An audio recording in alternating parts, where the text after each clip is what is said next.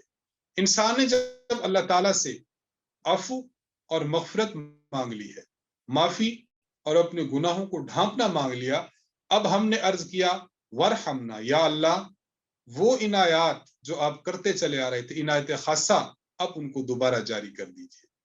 تو حضرت علامہ آلوسی بغدادی رحمہ اللہ نے بڑی پیاری بات ارشاد فرمائی، اور حضرت تھانوی رحمہ اللہ نے، آپ جو کہ حکیم الامت ہیں، آپ نے رحمت کی بڑی عمدہ تفسیر بیان فرمائی۔ فرمایا جب انسان اللہ سے رحمت مانگے تو رحمت میں 4 چیزیں اللہ سے مانگے۔ بس میں مختصراً عرض کر کے اپنی بات ختم کرنا چاہوں گا۔ انسان 4 چیزیں اللہ تعالیٰ سے مانگے۔ نمبر 1 توفیق طاعت۔ جب ہم کہیں اے اللہ ہم پر رحم فرما، اس کا معنی کہ ہمیں اطاعت کی توفیق عطا فرما۔ جب انسان گناہ کرتا ہے، مثلا بدنگاہی کی، اس سے توفیق چھن جاتی ہے۔ اب تلاوت کرتا ہے، تلاوت میں مزہ نہیں آتا۔ اب نماز پڑھتا ہے، نماز کی حلاوت چھن گئی۔ ذکر کرتا ہے، قلب اس طرف متوجہ نہیں ہوتا۔ یہ گناہوں کے اثرات ہیں۔ تو فرمایا کہ جب ہم اللہ سے رحمت مانگیں تو رحمت میں ایک یہ نیت کریں کہ اللہ ہمارے گناہوں کی وجہ سے جو توفیق ہم سے چھن گئی تھی، وہ توفیق ہمیں دوبارہ عطا فرمائے۔ تو پہلی چیز مانگنی ہے توفیق اطاعت، اطاعت کی توفیق مانگیں۔ نمبر 2 دوسری چیز فراخی معیشت، کہ ہم اپنی معیشت اور اپنی رزق و روزی میں فراخی مانگیں۔ دیکھیے جب انسان گناہ کرتا ہے، گناہ کی وجہ سے انسان کے رزق میں تنگی آ جاتی ہے۔ گناہ کرے گا، خیرات نہیں کرے گا، بارش رک جائے گی۔ اگر پہلے کماتا تھا بہت زیادہ، اب کمانا بند کر دے گا، بند ہو جائے گا۔ انسان زنا کرتا ہے، زمین شگوفے جو ہے وہ لانا بند کر دیتی ہے۔ آپ ناپ تول میں کمی کرتے ہیں، آسمان سے بارش آنا بند ہو جاتی ہے۔ تو گناہوں کی وجہ سے انسان کی معیشت اور رزق تنگ ہو جاتا ہے۔ اس لیے ہم رحم کی دعا مانگیں، رحمت کی دعا مانگیں، تو فراخی معیشت کی دعا بھی مانگیں۔ نمبر 3 رحمت میں ہم ایک یہ مانگے بے حساب مغفرت۔ حضرت تھانوی فرماتے رحمت کی ایک تفسیر بے حساب مغفرت بھی ہے، یعنی اللہ تبارک و تعالی ہمیں ڈھانپ دے، اللہ تبارک و تعالی ہمارے گناہوں کی مغفرت فرما دے۔ اس ایسے مغفرت ہو کہ جس میں بڑے گناہ بھی معاف ہو جائیں اور انسان کے چھوٹے گناہ بھی معاف ہو جائیں، کبیرہ اور صغیرہ ہر قسم کے گناہ معاف ہو جائیں۔ اور چوتھی بات فرمایا ورحمنا کی چوتھی تفسیر یہ ہے دخول جنت، دخول جنت، کہ انسان جنت میں داخل ہو جائے، ہم یہ اللہ تعالیٰ سے مانگیں۔ تو اللہ تعالیٰ سے ہمیں اپنے حساب کتاب میں بہت زیادہ نرمی کی دعا کرنی چاہیے کہ یا اللہ ہم اس قابل نہیں ہیں کہ ہم حساب دیں، بس آپ کا کرم ہے، آپ کا لطف ہے اور آپ کا احسان یہ ہے کہ اللہ ہم پر مہربانی کیجیے۔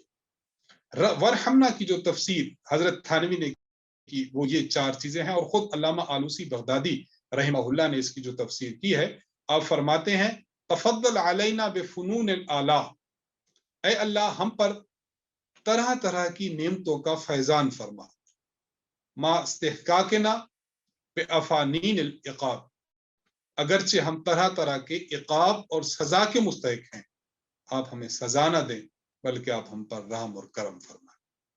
تو انسان کو جب گناہ ہو جائے تو گناہ ہونے کے بعد اللہ تعالیٰ سے واعف عنا، عفو مانگے، معافی مانگے، واغفر لنا، گناہوں پر پردہ ڈالنے کی درخواست کریں، ورحمنا، اور جو ہم سے گناہوں کی وجہ سے اللہ کی عنایات رک گئیں، اللہ تعالیٰ کا کرم اور فضل رک گیا، ہم اس کو دوبارہ جاری کرنے کی اللہ کے دربار میں کوشش کریں۔ تو آج کی اس محفل کے عنوان میں میں نے آپ کی خدمت میں توبہ کے حوالے سے چند باتیں عرض کی ہیں۔ میں خلاصہ عرض کرتا ہوں۔ نمبر 1 انسان جب گناہ کرتا ہے تو گناہ کرنے کی وجہ سے 4 چیزیں اس کے گناہوں پر گواہ بن جاتی ہیں۔ نمبر 1 انسان کی زمین کا وہ حصہ جہاں انسان نے گناہ کیا۔ نمبر 2 انسان کے اعضاء۔ نمبر 3 کرام کاتبین۔ نمبر 4